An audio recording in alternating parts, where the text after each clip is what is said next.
everyone. Welcome to another exciting edition of Words, Images, and Worlds. This is another legacy episode, and on this episode, I'm delighted to be talking with Sara Karloff.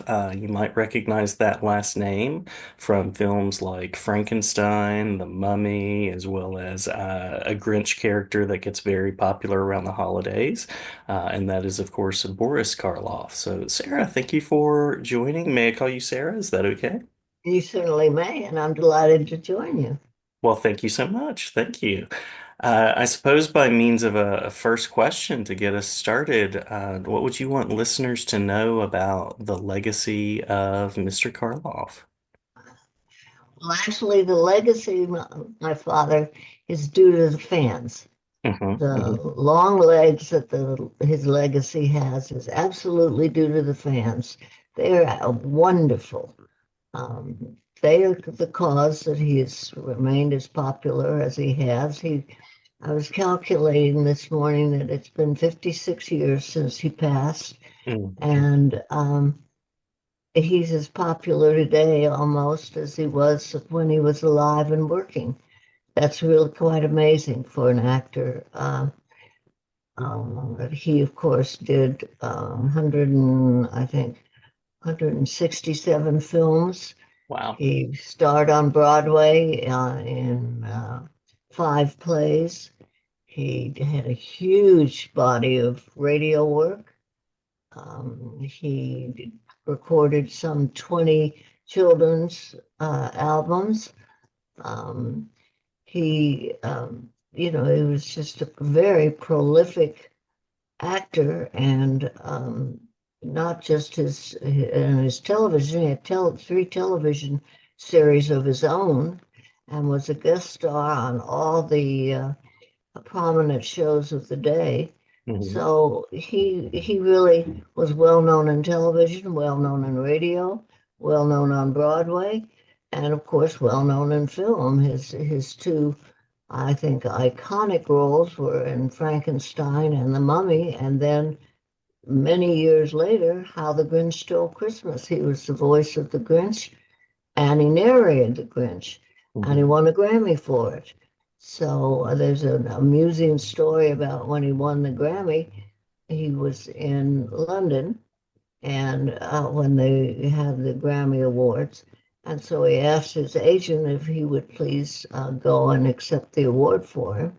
And so when my father next came over from London to work in the Los Angeles area, he went to see his agent, of course, and his agent said, "Here, Boris, here's your Grammy." And my father took it and he looked at it and looked at it and he said, "Looks like a bloody doorstop." And he took it over and he put it at his agent's door as a doorstop and he Hmm. left it there. He was not into awards. Sounds like it. Sounds like it. Yeah, then it sounds like he had a good sense of humor as He well. did. He had a lovely sense of humor, a British sense of humor. Very often his humor was turned back on himself. And Mhm. that always makes for a nice sense of humor. It does no damage. Absolutely. Yeah. Anything that you'd like to say about your insights into the way that I have it styled in the question is the man behind the makeup? The man behind the makeup would give the credit to the man who put the makeup on. He thought Mm. Jack Pierce was an absolute genius, which he was, and they became really good friends because my father spent so many hours in Jack's chair. Jack did, I believe, 12 or 13 roles that my father portrayed. He did, of course, the three Frankenstein films, and he did The Mummy. And The Mummy took almost as long as Frankenstein did to put on. That makeup took almost as long. And that was almost 4 hours to put the makeup on and almost 3 hours to take it off. So there's a whole entire working day right there Mhm. before he even steps foot on the stage. So it was a long and tiresome and day for my father before he ever started rehearsing his lines. But he and Jack Pierce bonded, and they spent countless hours together, Mhm. working on the makeup. Of course, you know, it, 7 to 8 hours a day for film after film after film is just count. You can't count it, and you can't count the hours that they spent together as friends. And my father would give all the credit to Jack. And Jack always said my father was patient as a horse. So they had a fine relationship, and the product that they came up with was became iconic world around the world. Absolutely. Absolutely. One would hope you would have a good working relationship with someone that you spend that amount of time with, and certainly an opportunity for a good friendship. Indeed, and they did. When Ralph Edwards did "This Is Your Life" for my father, and my father was horrified because he and Ralph were very good friends, and he had gotten Ralph to promise that he would never make him a subject of one of the programs. And he was absolutely horrified when he discovered that evening that he was not just being introduced from the wings, but he was indeed the subject of that evening's show. But Jack Pierce was one of the guests on the show that evening. My father was genuinely pleased and delighted to see Jack, and he said on camera, "This man is an absolute genius, the best in the business," referring to Jack and his makeup abilities. Yeah. Well, with such a body of work, is there a particular spot that someone who's new, I'm thinking about the new generation because I teach high school and I've taught college and work with young people. Is there a particular starting point that you would recommend that fans begin with? The fans begin with, or that Or fans to be begin with, I guess. you mean if they want to be an actor? Oh no, sorry. If they're new to your father's work and they want to Oh, I see explore. what you're saying. Well, it depends on what sort of entertainment they like. My Hmm. father didn't do any gruesome or bloody films, really. Hmm. Um, so almost all of my father's films would be, by today's standards, a bit calm for today's horror audiences. But of course, three Frankenstein films would always be a good place to start. The critics really, I think, appreciated Bride of Frankenstein a little bit more than the original Frankenstein because there was dialogue in it, um, and there wasn't in the original Frankenstein. My father did some wonderful work later on with Body Snatcher, and he loved doing those three films that he did with that director. Um, he enjoyed doing spoofing his own boogeyman image on a lot of the programs he did on television. He and Vincent Price and Peter Lorre had the opportunity to spoof their own boogeyman images Hmm. in films such as the remake of The Raven and Comedy of Terrors. That's what I'm thinking of. Thank you Hmm. very much. Those men had such a good time. One, they worked together many times on other films, not all at the same time, but they were good friends. They were professionally accustomed to working together, and they had a wonderful time spoofing their own boogeyman images and driving Roger Corman crazy. They Nice. played a lot of practical jokes on one another on the sets of those films and had a delightful time, and it shows in the product. Yeah. Yeah. And there's that humor again that we were talking about as well. Yes, self-effaced. That's right. self-effaced humor. I know that Gold Key Comics has continued to tell stories in comics form, but I'm curious about any other avenues of continued storytelling that you would want people to know about that are keeping the legacy alive. Well, my father did a lot of children's recordings. He did about, a little over 20 recordings for Cademan Records. Hmm. And they are just delightful to listen to. My father, of course, could do just about anything with his voice. He could scare the tar out of you, or he could make you smile and laugh and soothe you. And in these children's albums, there were things like Rudyard Kipling, Jungle Book, uh, the Hans Christian Andersen, the Three Little Pigs.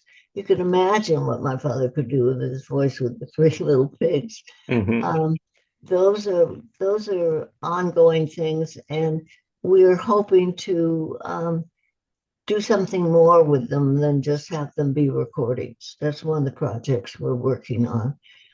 We think they would make a wonderful animated product, Hmm. and we're working on that currently.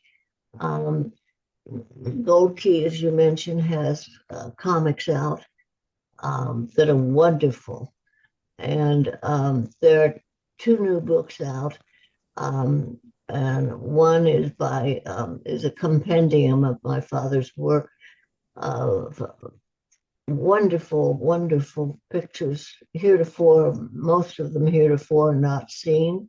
It's done by Stephen Jacobs, who wrote the wonderful biography on my father. And Stephen is British, and he did the most wonderful job on this compendium. He traces my father's career and his film work and all of his work with pictures and stories about the films, etc. It's a wonderful book, and as I say, a compendium, Boris Karloff's compendium. Wonderful coffee table book, wonderful book to just sit down and peruse and enjoy the pictures, and also do a lot of in-depth research reading if you're a Karloff fan. Even if you're not, the book is lovely. Um, and um, Another book that just recently came out was a Frankenstein book with my father as Frankenstein, and it's a lovely comic book format, and it's available now too. So it just seems to go on and on and on Hmm. in every every type of entertainment. Yeah. I've been contacted about doing another source of uh, using his voice virtually with AI, Hmm. and doing a project with AI. And so I think that would be a fascinating thing to work with. So the phone rings, as you could tell, the phone rings when you least want it to and least expect it to. But it rings quite a bit around here, as does my computer with emails and requests and questions. The wonderful thing about what I'm in a position to find myself is the fans. The fans are superb. Hmm. Um, if it weren't for the fans, I'd be home cleaning my own oven. They just are. They're they're wonderful. They are so respectful of my father and Hmm. his interest and his career. Um, they ask questions, but never a rude one. Um, they are genuinely respectful of my father and his career, and of me as his daughter. It's a lovely experience being his daughter. People show such respect for him, justifiably so, but they pass it along to me too. And the fans are just unbelievable. They're everywhere. Hmm. And when I do a show, a convention anywhere in the world. The fans are just remarkably kind, inquisitive. In all instances, they are far more knowledgeable than I. Um, I never am nervous about going out in front of an audience because I know if I don't know the answer to the question, there's bound to be someone sitting in a chair in the audience that knows the answer. They are well informed and they are delighted to share with the other fans.